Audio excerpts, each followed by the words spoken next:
खासा नेक्कर पहने, इतनी छोटी उसकी हाइट बेचारे की, वहीं खड़ा था। बोले ये है मुख्य यजमान। अब मैं उनको देख, मैंने आप मुख्य यजमान हो? बोले हाँ। मैंने बहुत बढ़िया भैया। मैंने कहा आप क्या करते हो? तो बोले महाराज जी हम कोई कार्य बताया उन्होंने अपना, वो करते हैं। मैंने कहा अच्छा चलो।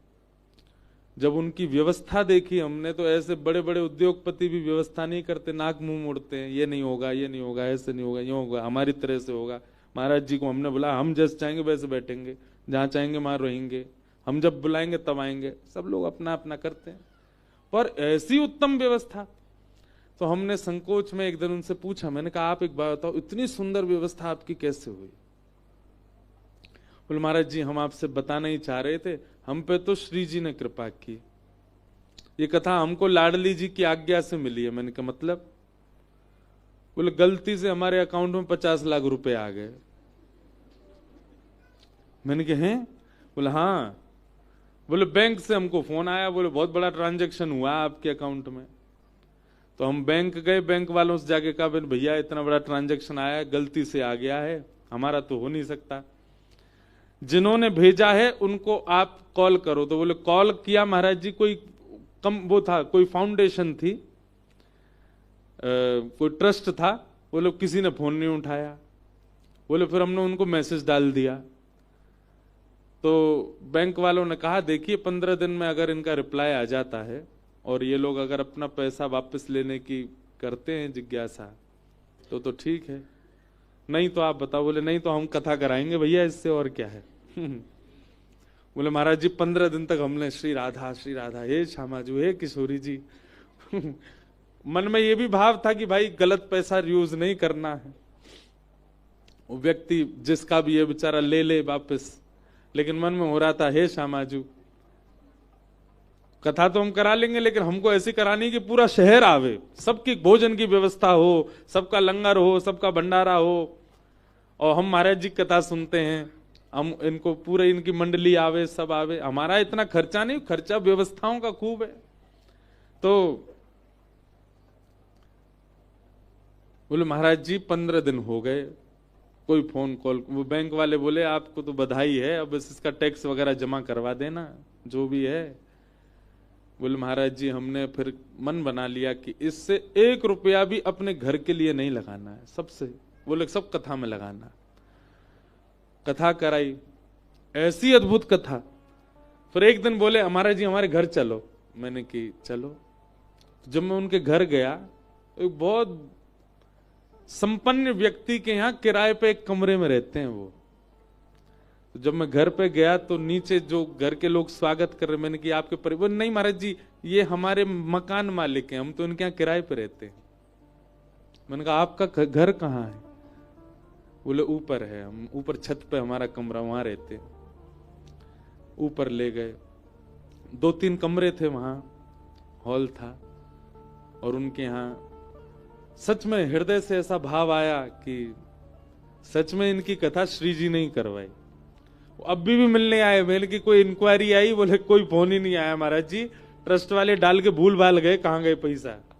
हमको तो लग रहा वो ट्रस्ट वस्ट भी श्री जी ने ही बनवाई होगी, और वो हमसे कथा करवानी थी उनके। अब आप आश्चर्य मानेंगे, विश्राम वाले दिन वो आए मेरे पास, बोले महाराज जी हमारे इतने पैसे अभी बच गए, उसमें से क्या करें। मैंने कहा ये व्यक्ति चाहता तो एक घर बना सकता था, व्यक्ति चाहता तो अपने सब कार्य पूरे कर सकता था। उनके कहीं कर्जे भी चल रहे थे, वो कर्जे भी नहीं चुकाए उन पैसों से। बोले हमारा मन है हम महाराज जी वृंदावन आकर के बहुत बड़ा भंडारा कर दें, वृंदावन के सब रसिक संत ब्रजवासी। मैंने करो। वृंदावन आकर के उन्होंने भंडारा किया। बड़े बड़े अरब खरबपति लोग 10-10 रुपया बांटते हैं भंडारे में भी, 500-500 रुपए बांट रहे थे सबको। 1 रुपया भी मेरे प्रयोग में नहीं रहना चाहिए, सब ठाकुर जी की सेवा। ऐसे ऐसे लोग भी हैं बहुत, हर कथा में एक अनुभव होता है।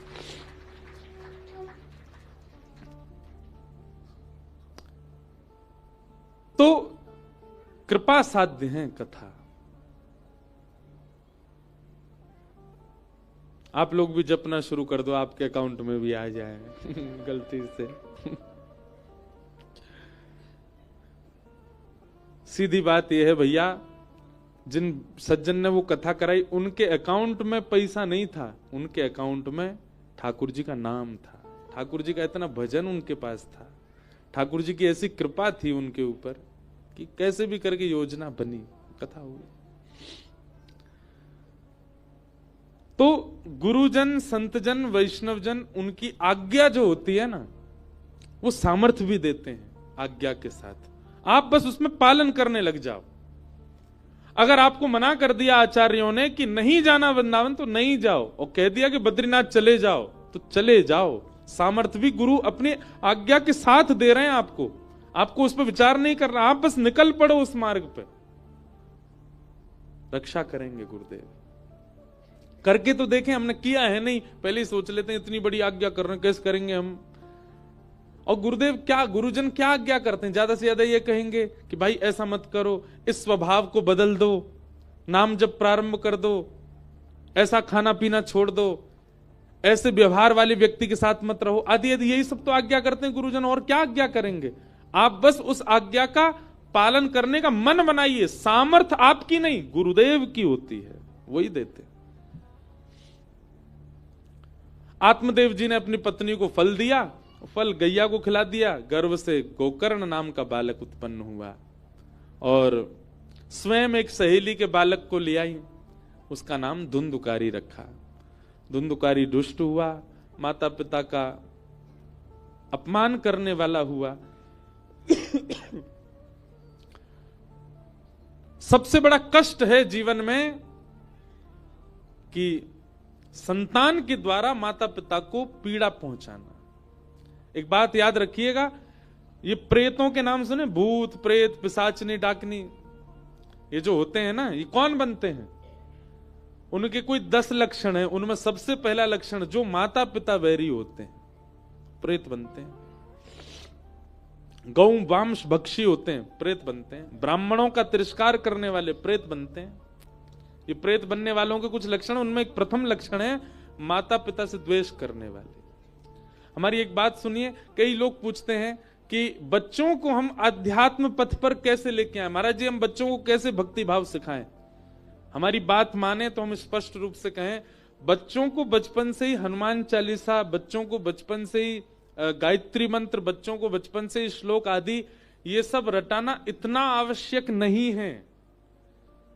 बच्चों को बचपन से सबसे पहले माता पिता अपने पैर छुवाना सिखाएं, अपनी सेवा करवाना सिखाएं।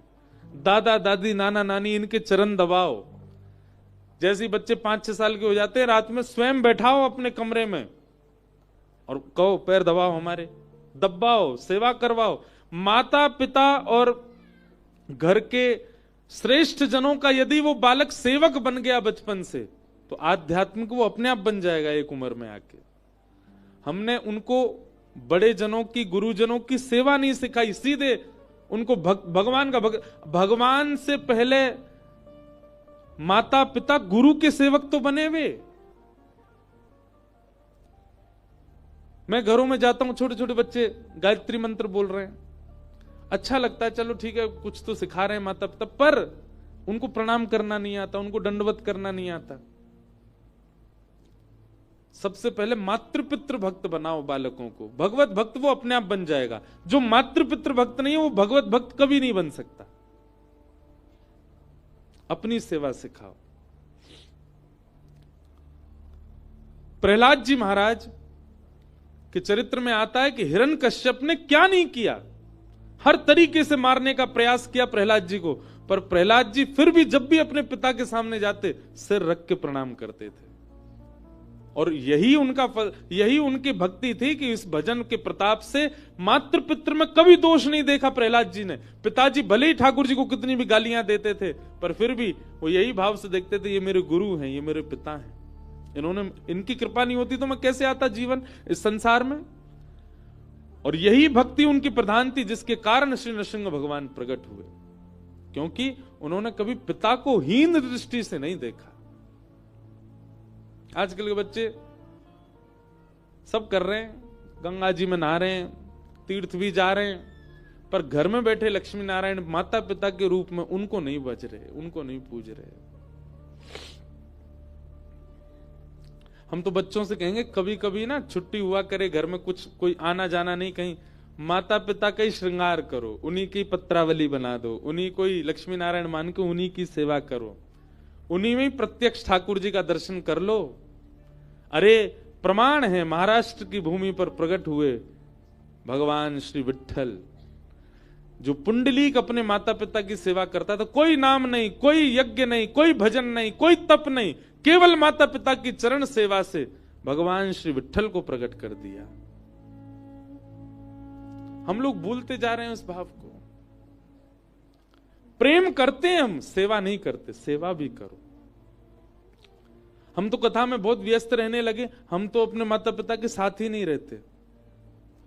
वृंदावन में कथा थी कल तक, उस बहाने से वृंदावन में माता पिता के साथ थे, नहीं तो रह ही नहीं पाते, बात भी नहीं कर पाते कथाओं में, इतनी व्यस्तता हो जाती। आप सब तो रहते हैं माता पिता के साथ, उनकी सेवा किया करो। ये सेवा ही आपको आगे चल करके भजन मार्ग, भक्ति मार्ग सब प्रदान करेगी। धुंधुकारी माता पिता पर हाथ उठाने लगा, मां ने कुआं में कूद के प्राण त्याग दिए और पिता ने घर त्याग कर दिया। गोकर्ण जी महाराज ने पिताजी को ज्ञानोपदेश किया और यही गोकर्ण गीता है। एक श्लोक हम कहेंगे, उसके बाद कथा को विश्राम देंगे। देहे स्थिमां सरुधिरे भिमतिं त्यजत्वं जाया सुतादिषु सदा ममतां विमुल्च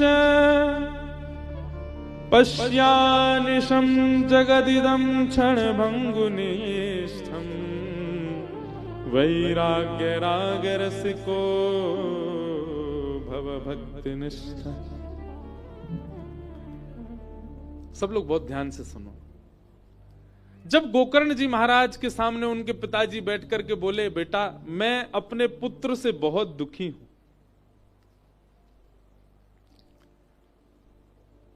गोकर्ण जी महाराज कहते हैं, बहुत ध्यान से सुनना, बहुत अच्छी बात है। बोले पिताजी आपके जो वाक्य है ना, इनमें दो कारण हैं जिसके कारण आप दुखी हो। आपने क्या कहा? मैं अपने पुत्र के कारण बहुत दुखी हूं। इस पूरे सेंटेंस में दो शब्द आपने ऐसे प्रयोग किए जिसकी वजह से आप दुखी हो। पहला शब्द मैं और दूसरा शब्द अपने। यही दुख के कारण होते हैं। पहला दुख का कारण है मैं। जब तक आपके अंदर से ये मैं पना नहीं जाएगा, आप दुखी ही रहोगे। और दूसरा दुख का कारण होता है अपने। पिताजी ये दो शब्द ही दुख देते हैं और इन्हीं दो शब्दों को जो प्रकट करते हैं वो है अहमता और ममता।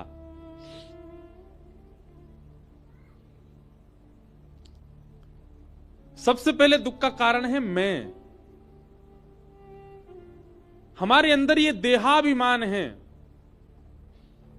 और ये देहाभिमान ही हमको कष्ट की ओर ले जाता है।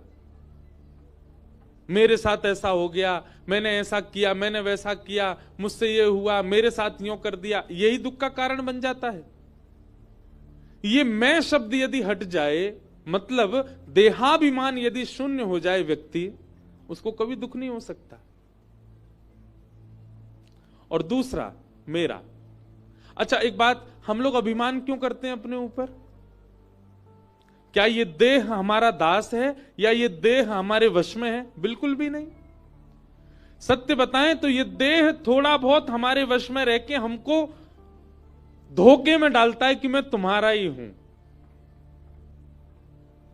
आज अपने देह को आज्ञा कर दीजिए कि तू कभी वृद्ध मत होना, तेरी गालों पे कभी झुर्री नहीं पड़नी चाहिए, तेरे बाल कभी सफेद नहीं होने चाहिए। यह देह आपकी नहीं मानेगा। आप चाहे कितना भी तरीके अपना लो इसको स्वस्थ रखने के, ये वृद्ध हो ही जाएगा, क्योंकि आपके वश में नहीं है। और जब आपके वश में नहीं तो फिर इसका अभिमान क्यों? और ऐसे ही मेरे सारे, ये भी आपके वश में नहीं है, तो फिर इनका अभिमान क्यों? मैं और मेरे का जो अभिमान हमारे चित्त में है पिताजी, ये जिस दिन निकल जाएगा उसी दिन आप प्रसन्न, आपसे ज्यादा प्रसन्न कोई नहीं रहेगा दुनिया में। और ये मैं और मेरे का अभिमान दूर कैसे होगा, तब दूसरे श्लोक में कहते हैं कि धर्म भजस्व सततम त्यज लोके धर्मान सेवस्य साधु पुरुषां जहि काम तृष्णा अन्यस्य हस्तचरण श्रवणत्वगादि अन्यस्य दोष गुण चिंतन माशु मुक्त्वा सेवा कथा रस महो नितरां पिबध्वम्।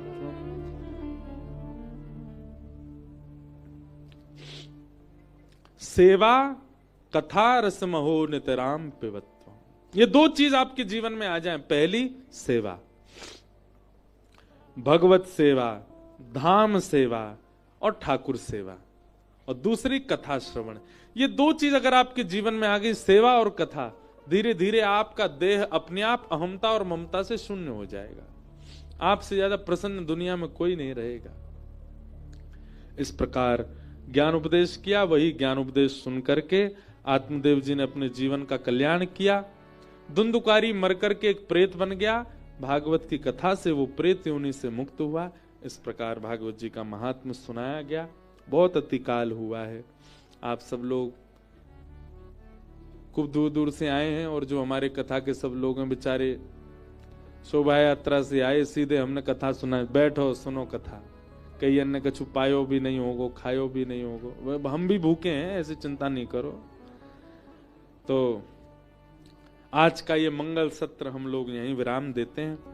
कल से खूब आनंद के साथ, उत्साह के साथ और आलस्य का त्याग करके सब लोग आइए। सुबह 10 बजे से कथा प्रारंभ होगी। आप सब लोग 9:30 बजे तक ही आने का प्रयास करो। 10 से 10:15 के बीच में हम व्यास मंच पर आ जाएंगे और 1 बजे तक कथा चलेगी, और ज्यादा ही उत्साह आ गया हो तो 2 भी बज सके। कई लोग हमको बोले, बहुत दूर दूर से भी लोग आए, ऋषिकेश के भी लोग आ रहे हैं, वे सब लोग हमको बोले महाराज जी लाल जी के दर्शन, वो हम कल बताएंगे कब और कैसे हो पाएंगे। अभी आप लाल जी को विचरण करने तो मधुमंगल श्रीदामा तनसुका मनसुका के संग घूम रहे हैं हिमालय पे। कल हम बता देंगे कि श्री लाल जी के दर्शन कब होंगे, कैसे होंगे, हम कैसे मिलेंगे। आप सब लोग बड़े भाव से कथा सुनो, और हमारे इस कथा के सब यजमान मात्र और उनका पूरा परिवार, सबको हम वंदन करते हैं, गंगा मैया को प्रणाम करते हैं, हिमालय देव को वंदन करते हुए आज के मंगल सत्र को विराम देते हैं। बोलो वृंदावन बिहारी लाल की जय। श्री बिहारी जी के प्राकट्य उत्सव की बधाई हो, बधाई हो, बधाई हो, बधाई हो, बधाई हो।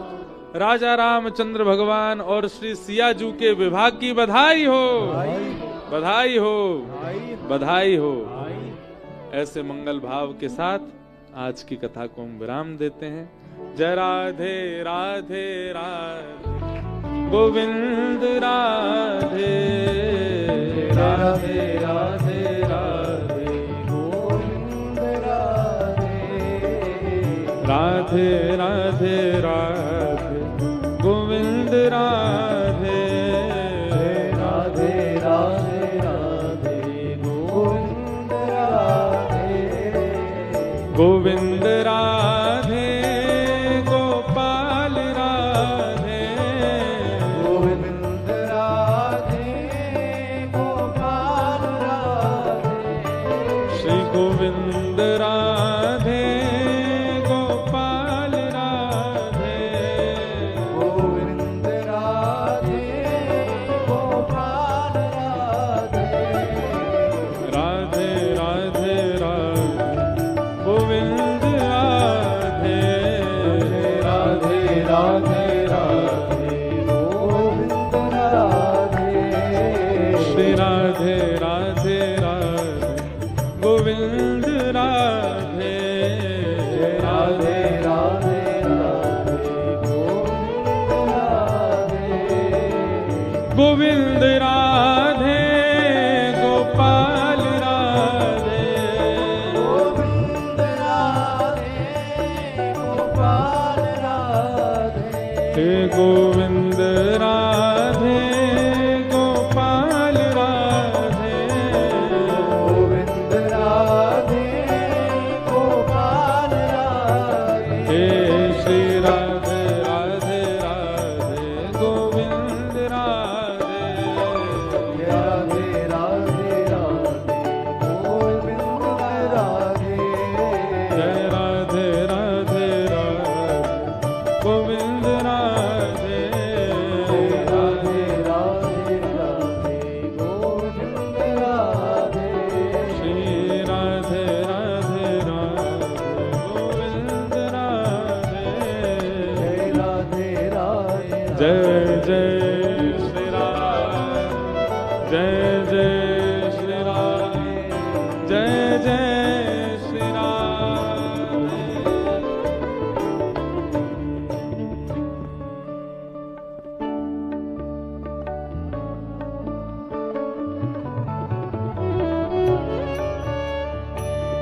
पावन पुराण की आरती अते पावन पुराण के धर्म भक्ति विज्ञान खान के धर्म भक्ति विज्ञान खान महापुराण भागवत निर्मल सुख मुख विगाने तनेगा कंठ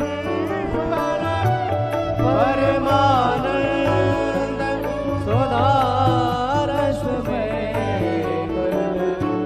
लीलारती रस रस निधान की आरती अते पावन पुराण के विषय विलास विमोह विनाशनी विमल विराग विवेक विकासनी भगवत तत्व रहेश प्रकाश परम ज्योत परमात्म ज्ञान के आरती अते पावन पुराण के परमहंस मुनि मन उल्लास रस हृदय रस रास विलासिनी मुक्ति मुक्ति रति प्रेम सुदास कथा किंचन प्रिय